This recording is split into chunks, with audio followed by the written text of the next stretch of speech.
This is the Pat Miller Program Report. The widespread violence that occurred when white nationalists converged on Charlottesville, Virginia to protest the removal of a Civil War memorial is tragic, regrettable, and embarrassing for the entire nation. One person was killed when Ohio resident James Alex Fields, a 20-year-old white man, allegedly drove his car into a group of people near the park where the riots took place. The person killed was Heather Heyer. She was 32 years old. The driver also injured 19 other people, according to various media reports. A police helicopter employed to surveil the white nationalist demonstration crashed, killing the 2 police officers on board. The events are genuinely tragic. Unfortunately, Fort Wayne has to endure the inevitable white nationalist commentary concerning Charlottesville, Virginia, as presented by WOWO-AM and the Pat Miller Program in Fort Wayne, Indiana. Conservative capitalist Christian Republican host Pat Miller says President Trump's response to racism and violence in Charlottesville should have been stronger. This egregious display of hatred, bigotry, and violence on many sides. On many sides. Yep. Now, he said on many sides, and that caused some people to go absolutely ballistic because they felt he wasn't by name calling out white supremacist neo-Nazis by name. For some to say, and some have said, he should have come right out of the box and said it. You mean like President Obama came right out of the box and named radical Islamic terrorism by name? Trump's response was so weak, Pat Miller could only compare it to something Barack Obama would say. In WOWO land, that is considered hell. To some degree, should the president have said more on Saturday? Yes. Should have. Didn't. I don't think it's the end of the world, but he didn't take it head on, full force, full-throated, as he could and should have. Remembering, if you will, in stride, that at the same time, he's also dealing with the sawed-off dictator in North Korea and some rumblings from Russia and China over all of that.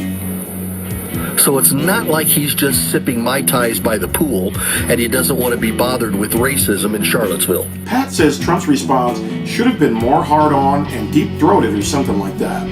He excuses the limp Donald by saying the president was preoccupied thinking about Chinese, the Russians, and Kim Jong-un. The Donald says he wanted additional facts before offering a more detailed statement on the events in Charlottesville. Pat Miller talks about his false first impression from the Charlottesville auto rampage. I mean, as soon as I heard, I'm going to be honest with you, Greg, as soon as I heard that a car rammed through a crowd to try to kill people, the first thing I thought about what was happening with ISIS people over in Europe. When Pat Miller hears about attempted mass murder in America, his mind goes to Islamic terrorism in Europe. When Pat Miller hears about a white man from Ohio and attempted mass murder in America, his mind falls to mental illness. As often happens in some of these things, happens in a lot of the shootings that we've had and all that, now we find out that the young man with the car was a young man who was unstable, had been on anti-psychotic drugs. So here we are again. Is this just like the school shooting at the elementary school up in Connecticut? And I can't get away from the fact that a former teacher of this 20-year-old said that they knew that he had trouble back when he was a freshman. He was very infatuated with the Nazis and with Adolf Hitler. He had some radical ideas on race. What if Hitler had won? What if we had this large white supremacist empire going into the modern world? And also, he has a history of mental health issues. His senior year, he was real gung-ho about joining the Army, but then he found out he was denied because of a history of anti-psychotic medication that he was prescribed. And again, I'm not giving anybody a pass here, but when something happens, shooting up Sandy Hook, shooting up the theater in Colorado, the 2 kids shooting up the high school out in Colorado, and now this, how many times do anti-psychotic drugs show up? We've talked about this repeatedly. And here we go again. Pat Miller places Ohio's alleged Virginia car killer in the same pantheon as the Sandy Hook Elementary School shooter, the Bat Massacre movie theater murderer, and the self-described trenchcoat mafia responsible for the Columbine High School massacre. Miller's main concern regarding white men and boys committing mass murder in the United States is pharmaceutical drugs making white men and boys commit mass murder. When black people kill people in America, Pat Miller talks about street drugs, rap music, gun violence, gang wars, black on black crime, black on white crime, absent black fathers, and single black mothers on welfare. When white men kill people in America, Pat Miller calls for a psychiatrist. Other than that, he's reaching for that bottle of knockout pills because neither Miller nor WOWO reporter Darren Wright can believe racism is still a problem worth discussing in the United States. Darren Wright came to me earlier today with a headline talking about all this, about the neo-Nazism, the bigotry, the white supremacy, and he's showing me these headlines and he goes, I can't believe in this country we're still talking about this. I thought we grew up. I thought we had gotten beyond all this. Conservative capitalist Christian Republicans can only acknowledge white supremacy when they are also insulting something else at the same time. When Pat Miller challenges President Trump for his limp initial response, he takes the time to insult Barack Obama. When Mike Pence acknowledges white supremacy and Nazis in Charlottesville, he takes the time to insult the news media. Miller is able to talk about American Nazis, the KKK, and other white supremacist groups because he is bashing Black Lives Matter at the same time. Pat, whether it's the neo-Nazis or whether it's the hooded anti-free speech fascists in Berkeley or Black Lives Matter, they're all hate groups and should be all condemned equally. So if the president was going to list the neo-Nazis, etc., he should have listed all of them because they're all equally guilty. But they weren't all involved in what happened in Charlottesville. That. But I think he kind of retrenched. I think he was stampeded. If he'd have, in with his remarks, said, yeah, I condemn the racism of Black Lives Matter I think that would have been better. Yeah, but Dave, anyway, they weren't involved in this Saturday. I understand that. Well, then why bring it up? I mean, Dave, you can't yank up every hate group every time something happens. That's the Democratic Party is the biggest hate group in America. Dave, you can't bring up every hate group every time something happens. Pat Miller almost sounds like he's defending Black Lives Matter when he says Black Lives Matter had nothing to do with the violence in Charlottesville. Of course, Miller agrees when his caller categorizes Black Lives Matter with neo-Nazis and left-wing anti-free speech anarchists. Black Lives Matter is not a hate group. They haven't lynched anyone and they haven't killed anyone. They don't burn down entire towns. Black Lives Matter was founded by Opal Tometi, Patrisse Cullors, and Elisa Garza, who describe themselves as queer black women. The group opposes police brutality against black people. Miller usually follows his regular Black Lives Matter bashing with predictable praise for the police force. This time, for some reason, Miller throws the police under the bus. Charlottesville Police, and you alluded to this, were ordered to stand down. Yes. I think a huge part of the investigation would be who is in charge of those, who gave that order. And I think that probably will be a large part of it. Because somebody wanted that violence to take place, or they would not have given that order to stand down. Either they wanted it to take place, or if something blew, they didn't want to be in the middle of it.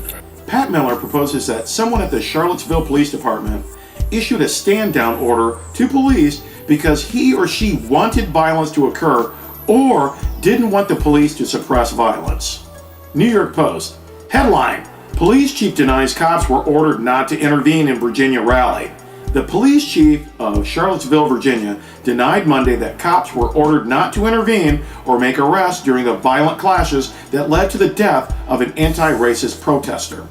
Chief Al Thomas said it was simply not true that cops had been told to stand down Saturday. Thomas said white nationalist demonstrators did not follow a plan to enter through the rear of Emancipation Park, leading to confrontations with counter-protesters and people throwing objects and spraying chemical agents. Pat Miller and his callers say the police were ordered to stand down. Where did they get that information? The Daily Caller. Headline: Why were the police held back in Charlottesville?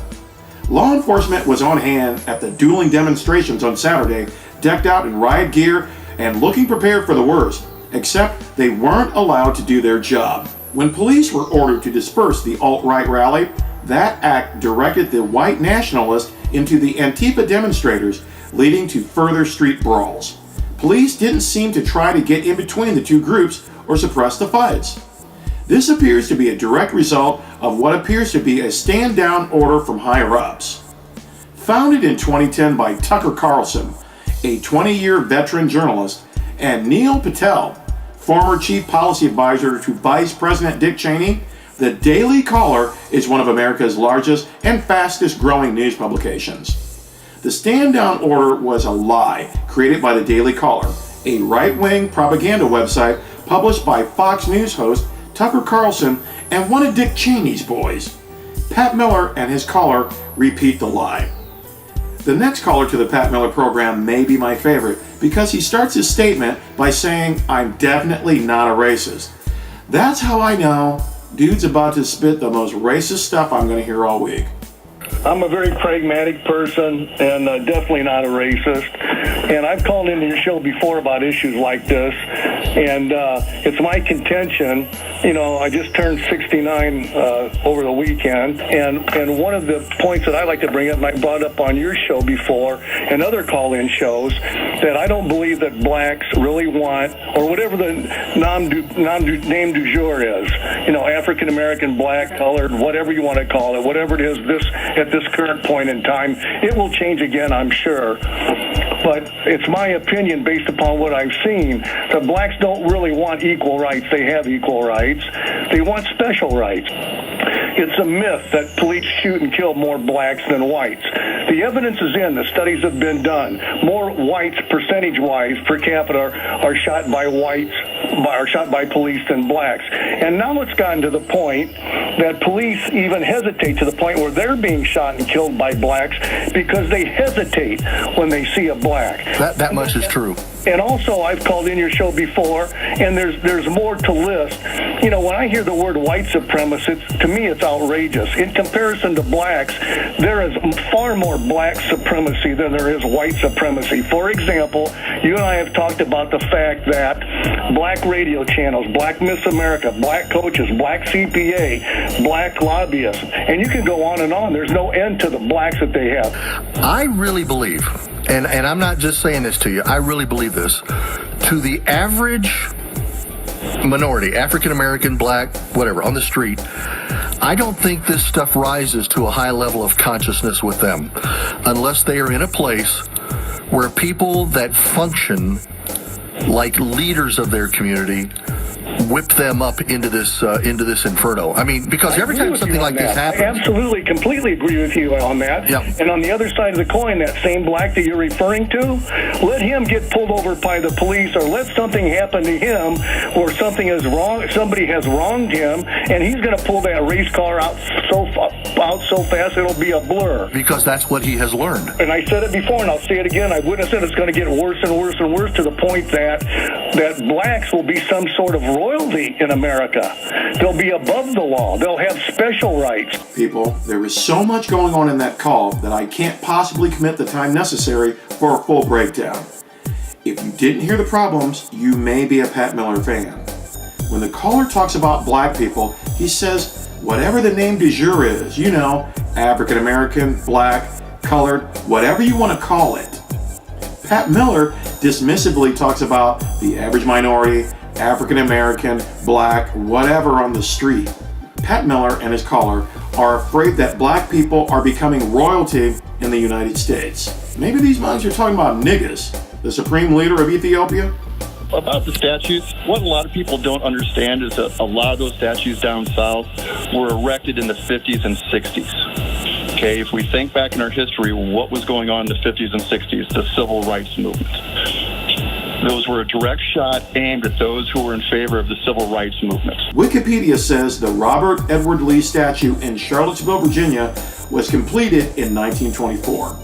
The statue was commissioned in 1917, 2 years removed from the release of the mainstream KKK motion picture classic, The Birth of a Nation. If you try to bring up what race is, what prejudice is, the terminology is destroyed.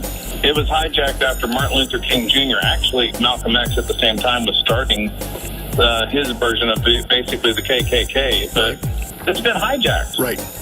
Terminology's been hijacked. The conversation is hijacked. Well, and part of the reason it gets easily hijacked is because people not only mess with the present, but they rewrite history. I mean, I cannot tell you how many stories and how many emails I got since this happened in Charlottesville tying the KKK to the Republican Party. No, that's a big one. Pat Miller believes Malcolm X was starting his own version of the Ku Klux Klan, but he can't believe the actual KKK has connections to the Republican Party.